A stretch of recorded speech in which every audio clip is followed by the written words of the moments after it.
Ce week-end avaient lieu des élections municipales partielles à Fleury-Mérogis. Celles-ci ont vu la victoire d'Olivier Corzani avec 56% des suffrages exprimés. Madame Le Guen obtient 29% et Abdel Yassine 14%.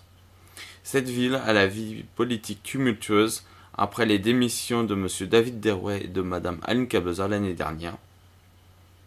Quelques mots d'Olivier Corzani suite à cette victoire. Donc vous venez d'être élu maire de Fleury-Mérogis avec 56% des voix. Ouais. Quel est votre Enfin, sentiment? notre liste est élue. Le maire, ce sera samedi prochain, et les adjoints, ce sera samedi prochain à 10h au conseil municipal. Du coup, qu'est-ce que cette victoire pour votre liste vous inspire? Cette victoire m'inspire que d'abord les Fleury-Fumois ont cherché à exprimer un vote pour un projet de renouvellement, des personnes nouvelles avec un projet nouveau, et pour sortir du planisme et des blessures et des fractures des dernières années, et pour essayer de cicatriser, de faire une ville commune à tous, avec des projets communs. Et puis voilà, je pense que c'est plus un vote d'espoir et d'espérance qu'autre chose. C'est d'ailleurs une bonne chose, positive, mais c'est d'ailleurs aussi quelque chose qui nous confère une responsabilité importante. D'accord. Par rapport à votre programme, là vous avez un an avant les élections générales, Ça va aller très vite. tout à fait. Quels sont vos axes que vous allez développer en priorité? Alors, le problème, c'est que j'ai envie de dire presque tout est prioritaire dans cette commune, vu que tout a plus ou moins été laissé à l'abandon. Mais dans ces priorités, on en a quand même fixé quelques-unes. Alors, il y a l'urbanisme incontrôlé et non maîtrisé et le cadre de vie de Fleury-Mérogis qu'on veut préserver. Donc ça, on va regarder très attentivement. Quand je parle de ça, je vais loin parce que je parle aussi du terrain des 7 hectares qui soulève beaucoup de questions sur lesquelles on va faire des études et un débat public. On a une priorité évidemment qui est la propreté et l'entretien de la ville qui laisse grandement à désirer, qui nécessite beaucoup retravailler ce sujet.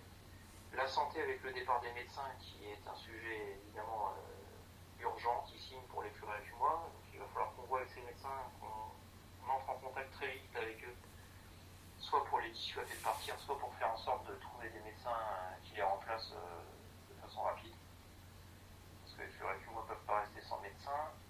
On a l'enfance et la petite enfance qui sont des sujets, enfance, petite enfance et jeunesse, qui sont des sujets extrêmement importants. Pour ce qui concerne la petite enfance, on a un manque tellement important de places de garde des jeunes enfants en crèche ou en assistante maternelle qu'il y a des couples dont la femme ne peut même pas aller travailler parce qu'elle reste garder ses enfants.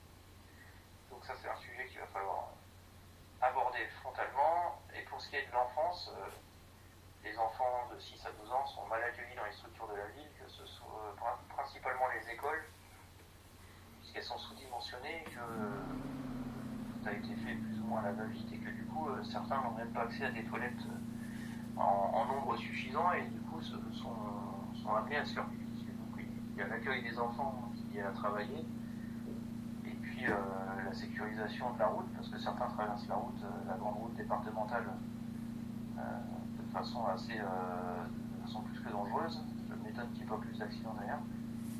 Et donc il va falloir sécuriser. Ensuite, on a la jeunesse qui a été un champ complètement délaissé, abandonné depuis 10 ans, sur lequel il va falloir remettre en place une politique en direction de la jeunesse, et des actions concrètes. Et le dernier chantier sera, c'est pas par ordre de priorité, c'est les chantiers prioritaires. On a les salariés municipaux, le service public local, qui ont été en souffrance ces 10 dernières années, qui ont besoin de retrouver confiance, retrouver valorisation et sens dans leur travail pour proposer et produire le service public le plus efficace pour les Fleury-Fumois. Ce qui nous fait déjà beaucoup de sujets pour une seule année de mandat. Écoutez,